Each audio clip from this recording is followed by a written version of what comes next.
Friends అందరికీ నమస్కారం. Friends, చాలా రకాల పెన్షన్లు అయితే కనుక దేశవ్యాప్తంగా కూడా ఇస్తూ వస్తున్నారు. సో అందులో భాగంగా మరొక రకం పెన్షన్కి సంబంధించి అప్డేట్ అయితే వచ్చింది.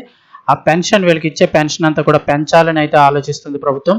5,000కు పైగా ఇవ్వాలని ప్రభుత్వం ఆలోచన. దానికి సంబంధించిన కంప్లీట్ డీటెయిల్స్ తెలుసుకుందాం. వీడియో పూర్తిగా చూడండి. అలాగే తప్పకుండా లైక్ చేయండి. మరిన్ని అప్డేట్స్ కోసం ఛానల్ని సబ్స్క్రైబ్ చేసుకోండి. వివరాల్లోకి వెళ్ళిపోదాం. ప్రభుత్వం అదిరిపోయే గుడ్ న్యూస్. వారందరికీ పెన్షన్ భారీగా పెంపు. ప్రభుత్వం తీపి కబురు అందించింది. పెన్షన్ పెంపుపై కసరత్తు జరుగుతోందని వెల్లడించింది. దీంతో ఇప్పుడు చాలా మందికి ఊరట లభించనుంది. పెన్షనర్లకు సంబంధించి ప్రభుత్వం గుడ్ న్యూస్ అందించబోతోందా? పెన్షన్ పెంచాలని యోచిస్తోంది. నెలకు 5,000 కన్నా ఎక్కువ పెన్షన్ ఇవ్వాలని గవర్నమెంట్ ప్లాన్ చేస్తోందా అంటే అవుననే చెప్తున్నారు. సామాన్యుల జీవితాలకు భరోసాగా నిలుస్తున్నటువంటి అటల్ పెన్షన్ యోజన ఏపీవై పరిమితిని పెంచబోతున్నారా? పెరిగే ధరల నేపథ్యంలో నెలవారీ పెన్షన్ మొత్తాన్ని పెంచాలనే డిమాండ్పై ప్రభుత్వం ఏమంటోంది? అసంఘటిత రంగ కార్మికుల కోసం ఉద్దేశించబడినటువంటి అటల్ పెన్షన్ యోజన పథకంలో ఒక ముఖ్యమైన మార్పు కోసం ప్రజల నుంచి డిమాండ్లు వెల్లువెత్తుతున్నాయి. ప్రస్తుతం ఈ పథకం కింద 60 ఏళ్ల వయసు తర్వాత నెలకు గరిష్టంగా 5,000 మాత్రమే పెన్షన్ అందుతోంది. అయితే ఈ పరిమితిని ఇప్పుడు పెంచాలని దేశవ్యాప్తంగా చందాదారుల నుండి బలమైన డిమాండ్లు వస్తున్నట్లు pension fund regulatory and development authority PFRDA chairman Raman వెల్లడించారు. వీటిపై పేర్కొన్నట్లుగా లైవ్ మింట్ కథనం ప్రకారం మే 20న న్యూఢిల్లీలో జరిగినటువంటి ఏపీఐ వార్షిక సత్కార కార్యక్రమంలో రమణ్ మాట్లాడుతూ ఈ పెన్షన్ పెంపుపై తుది నిర్ణయం తీసుకోవడానికి కొంత సమయం పడుతుందని స్పష్టం చేశారు. ఎందుకంటే ఇది చాలా సుదీర్ఘకాలం పాటు నడిచే పథకం. ఇందులో ప్రభుత్వ దీర్ఘకాలిక బాధ్యతలు ముడిపడి ఉంటాయని ఆయన వివరించారు. పెన్షన్ పెంపు డిమాండ్పై PFRDA ప్రస్తుతం కసరత్తు చేస్తోందని, దీనిపై డిపార్ట్మెంట్ ఆఫ్ ఫైనాన్షియల్ సర్వీసెస్తో సమగ్రంగా చర్చించి ఒక పకడ్బందీ నివేదికను ప్రభుత్వానికి అందజేస్తామంటూ ఆయన హామీ ఇచ్చారు. ఇక అటల్ పెన్షన్ యోజన అనేది పేదలు, బడుగు బలహీన వర్గాలకు, ముఖ్యంగా అసంఘటిత రంగంలోని కార్మికులందరికీ కూడా ఒక సార్వత్రిక సామాజిక భద్రతా వ్యవస్థను కల్పించేటువంటి లక్ష్యంతో 2015లో భారత ప్రభుత్వం ప్రారంభించిన ఒక అత్యుత్తమ పథకం.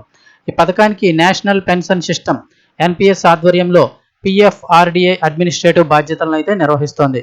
ఆధార్ కార్డుతో అనుసంధానమైన బ్యాంకు ఖాతా ఉన్న 18 నుండి 40 సంవత్సరాల మధ్య వయసు వాళ్ళు ఎవరైనా కూడా ఈ పథకంలో సులభంగా చేరవచ్చు.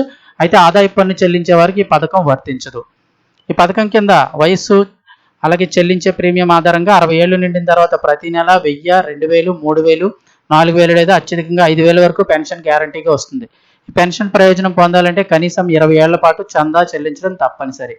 చందాదారుడు జీవించి ఉన్నంత వరకు కూడా ప్రతి నెల ఈ పెన్షన్ అందుతుంది. ఒకవేళ చందాదారుడు మరణిస్తే అదే మొత్తాన్ని వారి జీవిత భాగస్వామికి కూడా పెన్షన్గా చెల్లిస్తారు. ఇద్దరు మరణించిన పక్షంలో పథకంలో కూడబెట్టిన మొత్తం కార్పస్ను నామినీ ఎవరైతే ఉంటారంటే మీరు కట్టిన డబ్బులు ఎక్కువ ఉంటే అవి నామినీకి అయితే అప్పచెప్తారు. అటల్ పెన్షన్ యోజన అనేది కేవలం ఆర్థిక భద్రత మాత్రమే కాదు, అద్భుతమైన పన్ను మినహాయింపులను కూడా అందజేస్తుంది.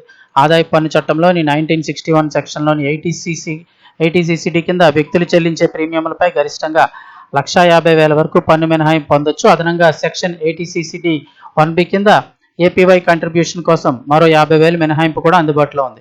ఈ ఆకర్షణీయమైన ప్రయోజనాల కారణంగా దేశవ్యాప్తంగా సామాన్యులు ఈ పథకంలో భారీ సంఖ్యలో చేరుతున్నారు. ప్రస్తుత ఆర్థిక సంవత్సరం ముగిసే నాటికి ఈ పథకంలో 10 కోట్ల మంది చందాదారులు మైలురాయిని దాటనుందని PFRDA చైర్మన్ రమణ సంతోషంగా ప్రకటించారు. గత ఆర్థిక సంవత్సరం నాటికి రికార్డు స్థాయిలో 1.35 కోట్ల మంది ఈ కొత్త చందాదారులు ఇందులో చేరారు. దీంతో మొత్తం బేస్ అంతకు ముందు ఉన్న 7.6 కోట్ల నుంచి ఏకంగా 8.96 కోట్లకు చేరుతుంది. ఏటా 18% వృద్ధి నమోదవుతున్న నేపథ్యంలో త్వరలోనే 10 కోట్ల మార్కును అందుకుంటామంటూ ఆయన ఆశాభావం వ్యక్తం చేశారు. ముఖ్యంగా 18 ఏళ్ల నుండి 25 ఏళ్ల యువత ఈ పథకం పట్ల విశేషమైన ఆసక్తిని కనబరుస్తుండడం విశేషం.